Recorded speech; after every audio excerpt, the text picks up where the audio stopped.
Hello mga pare ko. Ito yung panahon na kami nag-family outing ng buong pamilya. Siyempre lumapang muna ako ng pandesal. Maaga nga kami gumising neto. Diba? Ang dami namin parang nasa lantaw ng bagyo. Suot pa namin dyan yung t-shirt namin ng bagong taon. Ito na lang ulit yung time na kami nag-family bonding sa malayong lugar. Video Lahat maaga nagising para mag-asikaso. Kung hindi, may iwanan at hindi makakasama. Bale, napakalayo talaga ng pupuntahan namin sa Batangas. Uy, akala mo talaga napakalayo na pupuntahan. Kaya nga siya nagpa-outing eh. Ready na ang inyong pare ko para gumayak Let's na. go! Fight, fight! Bye-bye!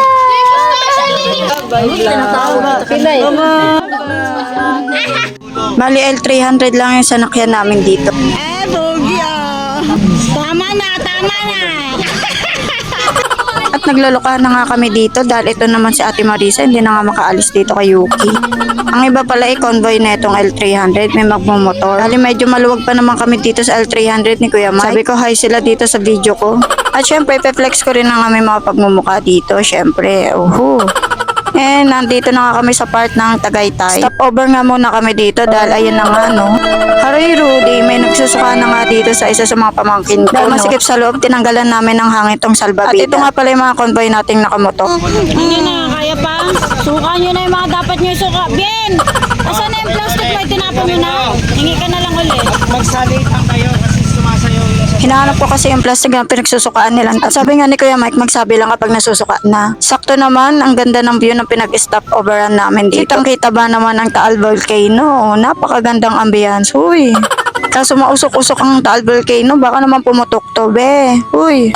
May nakita rin kami dito magtataho at kulay pula ang aming nakita. Ngayon lang ako nakakita ng ganito at strawberry flavor nga daw. Taste test natin to. So far, hindi ko bet yung lasa niya. Mas okay pa rin yung original. And fast forward na tayo. Nandito na nga pala kami sa lugar ng aming tita sa Batangas. Nag-stop over na rin kami dito sa kapatid ng nanay. Kasi sila din ang nakakaalam kung saang resort kami pupunta. At syempre, napakaganda ng tanawin dito at presko talaga ang hangin. Sobra. Diyos ke kasi, napakainit talaga ng panahon na to. Ay, gumili! Eh, parang vlogger. Dancer pa. Ay, dancer pa. Oh, ang daming kanin. Pagpunta nga namin dito sa Kubo, nakita na nga namin itong mga pagkain. Hindi pala kanin yun, saging yun. Magkatunog naman, di ba? Ang sarap lang dito sa kubo ng tita ko. Hindi naman pyesa pero parang pyesa kami dito sa sobrang dami namin. At panigurado marami talaga kami makakain nito. Natawag ko kayo lahat. Mga konsensya. Huwag niyo akong kakalimutan sa darating na halalan. Sa darating na election, sige. Lagi kayong may saging. Fast forward tayo ulit. Nandito na kami sa resort kung saan kami maliligo at magi-stay. Dito kami sa Moon Palace, Phase 3, sa Laia Beach Resort. Ang dami namin talagang pagod dito, mga 75. Oo. Huy, yun na nga, ligong-ligo na tong mga pamangkin ko. No? Head count na nga kami kung ilan kaming lahat babayarang mga malalaki at sa mga maliliit. Kala ko nga din, ito na yung pag-i-stayan naming second floor na to. Diyos ko, hindi naman pala. Nagtambay lang kami dito. At doon nga pala kami sa may seaside malapit, naka-rent. Holiday ngayon at summer na summer ngayon, kaya sobrang dami na rin tao dito. Buti na lang din, may nabook pa kaming kwarto dito. Napakita ko lang view natin dito sa ating pinag-i-stayan.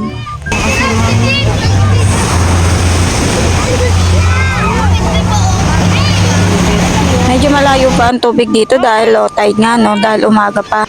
Awen, bantayan mo yung kapatid mo, ha? Oo ka ng oo. At excited na talaga tong mga batang tumaligo at hindi pa kami nakakakain na ito pero talagang naligo na talaga sila mga be. Ito pala ang itsura sa harap ng aming pinag-i-stayan. As you can see talaga naman takot ang mga tao sa araw at lahat talaga nagtatago. Sobrang init ba naman mga pare ko? Mga 2,000 degrees Celsius. Huy, ang ganda naman talaga kasi din ang tanawin. Sarap pagmasdan. Huy, hindi ikaw. Kinagabihan na to dito sa aming pinag-i-stayan. At kami nag-asikaso at nagluto na ng aming hapunan nito. Bali, overnight stay nga pala kami dito sa resort. Dito na rin kami talaga nagluto at mga dinala na lang namin yung lulutuin na. Dito mo, roll. Asa na ba yung mga labahin at dito na rin natin lalaban? Uy, kompleto na rin kasi talaga dito sa pinag-stayan namin. May rep, may lutuan, may shower, di aircon pa siya. Huli kayo. Bakit parang usok dito? Ay, sorry. Usog na sa heaven na kami. Kaya Ito nga. talaga ang yung feels na nasa ka na.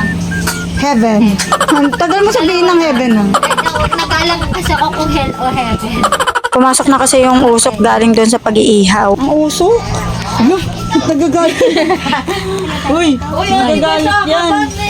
Uy, Tay, hindi ako masyadong Basta pa yan. At nanahimik na yun, ayaw na Sa kwarto naman kasya naman kami siguro lahat dito. Ang iba naman hindi matutulog. Tatlong double deck nga pala ang nandito sa loob ng kwarto. Meron din naman kaming tent na nakaredy sa labas. Bibidyohan ko nga rin sana yung CR dyan kaso ng time na yan may tao sa CR.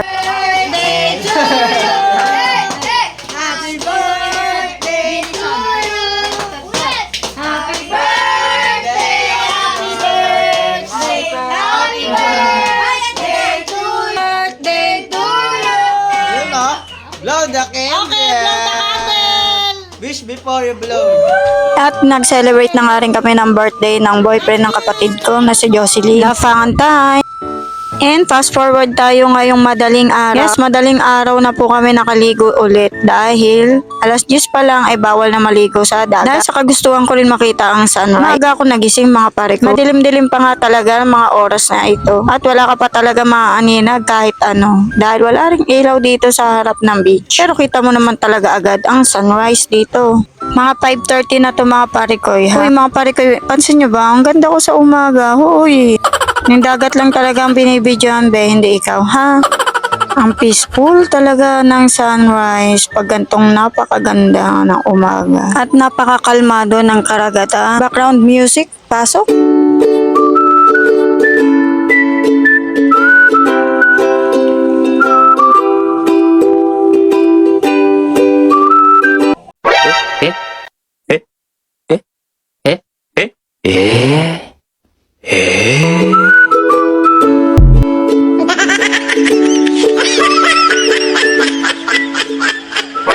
Grabe naman maka-insert si Kuya Manong sorbete. Okay na sana ang ambience eh.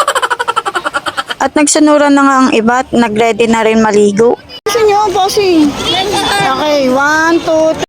Ganito talaga mga pare ko yung papel ko kapag meron kaming ganap dito sa aming pamilya. Ako si video at ako si photographer sa kanila.